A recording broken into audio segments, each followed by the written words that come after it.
மேல செதுக்கி வச்ச கவிதை இந்த நேசம் இப்பிறப்பும் எப்பிறப்பும் தொடரும் இந்த பாசம்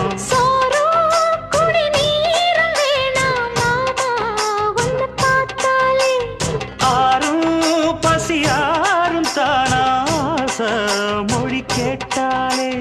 ஒன்ன பிரிஞ்சிருக்க தன்னந்தனிச்சிருக்க அம்மம்மாடி அப்பப்பாடி என் மனசு ஒத்துக்காது செந்தூர பாண்டிக்கு ஒரு சோடி கிளி கூட